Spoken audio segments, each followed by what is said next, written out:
Good day po mga kapitbahay. Magandang araw sa inyong lahat at welcome pong muli dito sa ating TV show, sariling atin, The Filipino Community Show.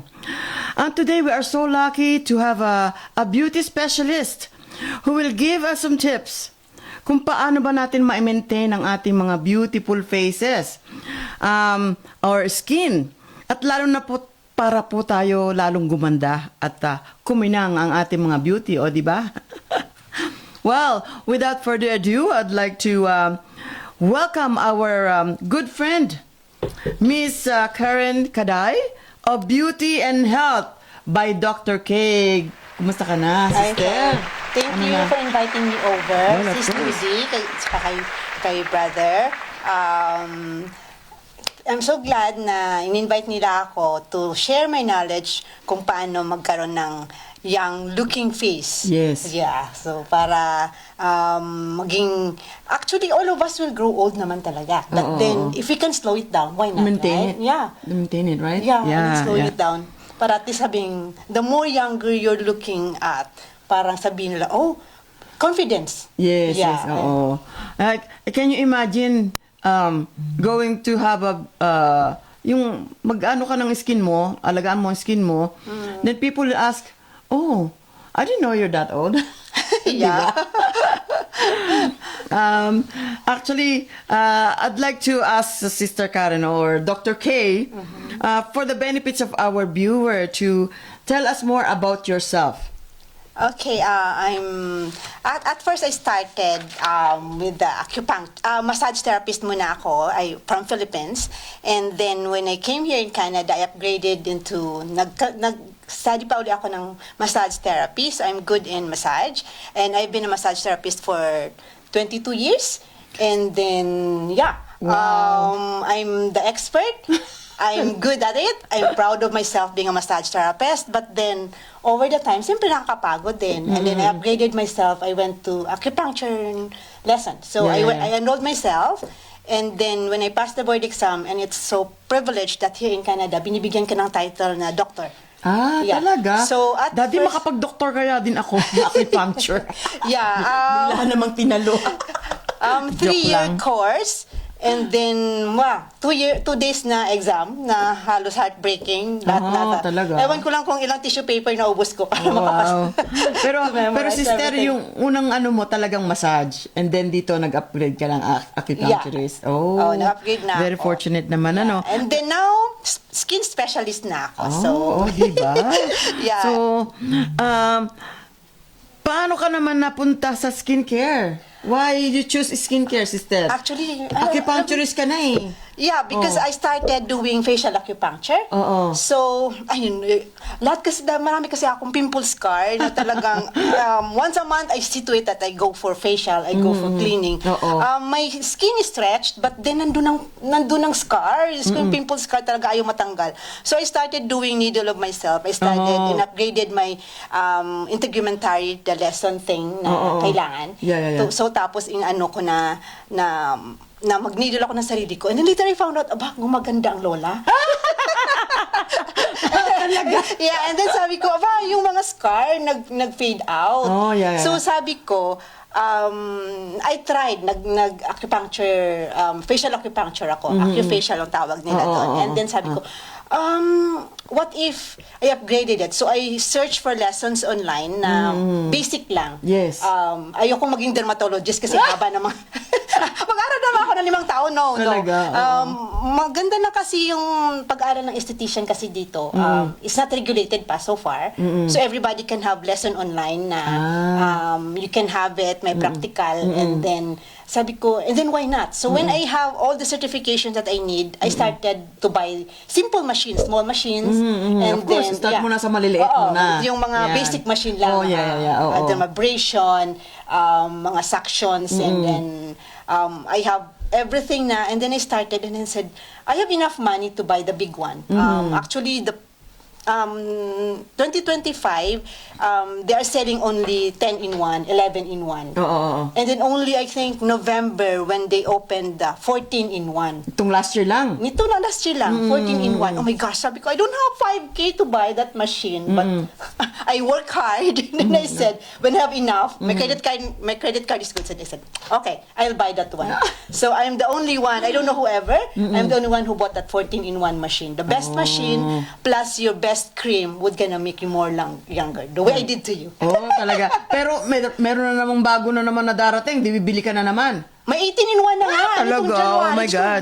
Hindi na kaya ng kayamanan. Oo. Hindi, kung magagamit mo naman on yourself, and of Yeah. course for the others Eventually, to have their own, na kumikinang na beauty, di ba? Yung sabi nilang Korean glass skin. Yes, di ba? Ang gaganda ng mga Korean yung mukha nila. That's why, yung kailangan natin gayanin.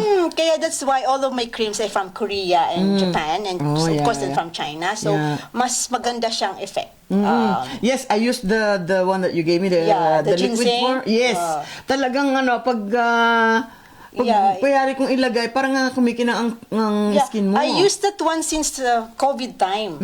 That's why I trusted that one. Whenever some, even our association, because I'm now a member of Beauty Association of Canada, because as of now, esthetician here in Canada is not regulated yet, but then eventually they will. That's why I found a beauty council. I become a member there so Okay. that whenever you have affiliations of membership, and it's good that I have the privilege because I already have a title of a doctor, so mas easier siya na. Of course. Yeah. So, sister, anong mabibigay mo namang tips doon sa mga hindi pa nagaganito na beauty kung kasi hindi naman lahat can afford, di ba? Yeah. Oh, mabibigay mong tip doon sa mga iba na hindi pa ma-afford for this time. Yeah, Maybe, massage will do. Actually, I have a page, Dr. Karen Grace Kaday. Oh, yeah. Okay. Follow me there. As of now, I have 219 followers. Oh, 19K nice. followers. Oh, So, talaga. I instructed there or show how to massage your face. Okay. Especially underneath the eye Yung mga eye bag, oo. it's a kidney deficiency. So it means the flow of the kidney fluid within our body is hard to eliminate. That's why it's stuck. Kaya in- nagkakaroon ng eye bag. Eye bags, yeah. Oh, paano ito? Ako, eye bag ko, inborn. Paano yun? Hindi naman. You can tap your skin like this and then stretch it out. You do ganun. it, actually, it started, they said, 10 times. Pero sa akin, kasi obsessed akong bumana talaga. Kaya, Oo. Apply din niya sa mga wrinkles. yeah. Oh, yes. Stretching your face, you stretch your face, kasi naka-makeup ang lola, kaya ba? Bawal, Baka yung gua siya, alam mo yung stone? The one you can buy from dollar store. Yeah, pink, yeah. The pink. Oh, yes, oo. May rollers nga. Yeah, oo, ganyan. oo. So, ang tendency kasi, you have to stretch every corner kasi yan, sa kidney, ito yung intestine, ito yung heart, ito yung liver. So, ang pataas mo yung, ganun mo ng stone, Lahat. Taas ganyan. Oh. pero pagdating dito sa gilid, Sa may bad ng tenga. you have to put it down. Ah, Kasi down dito naman. yung draining ng mga liquid sa yung muscles na platysma ang tawag dito. Oo, Kaya oo. when they say even how stretch your face but your neck is wrinkled, Oo nga. it says your age. Baka sabi niya, ang ganda nga niya pero ang leeg niya Wrinkle. kulibot. Oh, kulibot, yes. Yeah, so you stretch it down. Parang ganyan. Kahit na, di parang sa suso naman pupunta. hindi, ang draining kasi ng liquid sa katawan natin from neck to armpit. Yung ganun. yung paglabas ng mga toxin sa katawan. I see. So, dito sa noo is for the liver. Going up and then sa eyes going Eye on the bag. side, Going- the face na side. Pagdating sa gilid, you have to drain it down. Parang ganon. Oh, I see. Para mabanat ang face. And of course, before you do that, make sure you clean your hands ha. Kasi baka kapag marumi ang hand, sensitive ang face natin. Baka magkaroon ng bacteria, magka-pimple tayo. Oh, I see. Oh, ayan. Yeah. Ayan, nakakuha kayo ng tip kay Dr. K. At saka, mga kapitbahay, follow her page. Marami po kayong matututunan. Isa na ako dyan. And then, if they need your services, sister, paano kanila makontak? Yeah, you can message me in my Facebook, Dr. Dr. Karen Grace Caday. And my cell phone is 780-885-8349. Yun Yan. you can text me. Sorry, I don't answer calls. I'm so busy. So, text lang ako. Oo. So sister, yung itong acupuncturist naman na ginagawa mo, ano naman ang health benefits? Hindi kasi ako marunong. Hindi ko alam yan eh. You know, before I started with the face, it started also with the facial acupuncture. And acupuncture is even more better with the massage. Massage, you can only massage superficial, right? Nandun lang yung upper muscles. But if the problem is a deeper muscles, needle is very good. And acupuncture is even better than antibiotic. Because the science explanation that when the needle gets into the body, immune system surrounded the muscles because they wanted to dissolve the muscles. Ang advantage nun, ang inflammation will subside because antibody and all the fluids and nutrients will go to the needle and then they will attack the needle. But then, ang advantage nun, you will release of all the inflammation kasi nandun na sila. So it's more better than taking the antibiotic. So kung may mga ano ka dyan sa katawan, yun ang kailangan mo. And Not then, only the massage. Yeah, and then Dr. of Acupuncture is gifted with identifying the feature of the body. We can diagnose through tongue. Kasi ang tongue natin, yun ang magdedetermine kung anong internal organs natin. And we can determine by the pulse. In my page, in my Dr. Karen Grace Caday, I taught how to check your pulse. In your left, you have the heart, the liver, and the kidney yin. And the right side, you have the lungs. You have the small stomach and small intestine, and then the kidney yin. So I've been teaching there how you can diagnose yourself. If when is the time you have to really go to the doctor. Be cautious of if your tongue color is purple. It means you have a bad blockage there, blood stasis, it means. That's why, to those who will come, to me, pag sinabing lower back and knee problem, I have that idea already, you have a kidney problem. Ay, kung sa mga pigi naman, yung dito. Yan, sa gilid. Usually, anong problema nun? QL, mostly quadratus lumborum, yung parang shape ng kanon. Yun ang mga cause din ng lower back pain. Anything muscular, you have a stomach and spleen deficiency. So it means digestive function mo, hindi maganda. Pag may skin problem ka naman, lungs naman yun ang problem mo. Kahit hindi ka naninigarilyo, meron pa rin yun? Oo, kasi minsan, ang tawag mo, yung second-hand smoking, parang yung na-absorb na environment. And I even have somebody who came to me na may grabe nga blisters niya, but then I can see the line of blisters is within the lung area. And then hospital siya, and I told his aunt that I said, parang I have that feeling, TB yan. Yan nung pinadiagnose siya, TB nga. May tuberculosis of the lung siya. Ganun. So, parang... Di ba, paano yun? Sa hospital naman siya. But then, Hindi mo na siya ginalaw? Hindi ko na ginalaw kasi contagious na siya. Yeah. But then, during those time, pag alam kong lung problem, nagmamask na talaga ako kasi mahirap din, cautious din ako when it comes to that. Yeah. And then, how long ba yung acupuncture na yan? Usually, pag gusto mo lang i-activate, 15-20 minutes, okay na yun. But then, kung talagang super in pain siya, kailangan talagang longer time. Yung mga halimbawa, may mga arthritis, kaya mo rin anuhin yung mga ganun? Arthritis, it could take longer kasi nandyan na siya eh. Kung nag-uumpisa pa lang, yung parang constant pain pa lang siya, it would help. Pero kung arthritis na siya, na longer na siya, if you suffered already more than years, paano ko siya gagawin ng instant lang, di ba? So yung mga acute lang, yung parang na-sleep lang siya yesterday, nag-injury lang siya mga few weeks. Acupuncture. Yung mga halimbawa, mamaga pa, mga gano'n. Yeah, it's very good. Pwede rin yun sa acupuncture. Pag edema, yung may mga tubig, it's very good. Kidney deficiency yun. So may mga points talaga siya. So kaya mo yun anuhin? Oo naman. Talaga? Yung mga nakapilok lang or anything, it's so easy. And then, pag ganyan yan, i-diagnose ko siya sa tongue and sa pulse.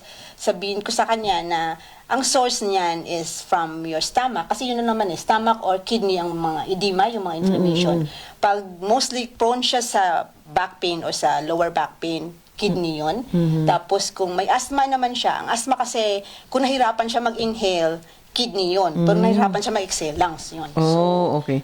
How about yung ano naman, sinasabi ko sa iyo yung iba, nangyayari sa akin eh, gaya ngayon, yung ano, yung how about yung vertigo. Oh yeah, vertigo is kung Yan ako, yun ang kalaban ko eh, vertigo. Kung sa Western medicine, ang inner ear yung problem nun. Pero for us, it's environment, most likely sa wind. Kasi sa science, sa Western medicine, di sa naniniwala sa wind, sa cold eh. Kami kasi sa Chinese medicine, we believe in the wind. Exposure ng wind, exposure ng ang tawag nun, yung mga headache na yun, cause ng environment yun eh. Okay. So kasi kung sa Western kasi, mostly internal lang talaga ang iniisip nila na cause yun ng cochlea, na damage ng ear problem, so mga blockage dun sa head. Pero for us, mostly environmental yun. Nag-cause ng mga headache. Lalo na dito sa atin, prone tayo kasi malamig. Yeah, that's right. So ayan po, na pakinggan nyo yung mga ibang tips ni Dr. K. Yeah. So if you needed her services, you can contact her anytime. 24/7 yata siya open. Oo naman. Pero hindi siya tumatanggap ng calls, message lang. Text lang ako kasi busy ka rin ng lola. Oo. So bigay muli sa kanila yung contact mo, sister. 780-885-8349. So, Tsaka yung page, siyempre, para mapalo ka nila. Okay, Dr. Dr. Karen Grace Caday. Yan. So, huwag niyo pong kalilimutan, ha? Dr. K. Yeah, Dr. K. Just siya, anong nang ang title ng ano mo?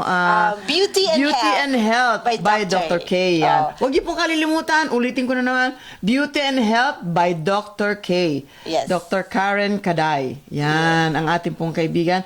And thank you very much for joining us here Thank sa you aming too. programa. And it's good to have you here. Yeah, guys. thank you too for having me here. Okay. Congratulations. Yeah. Good day. Yes, for Mabuhay. sure. Mabuhay. Thank you.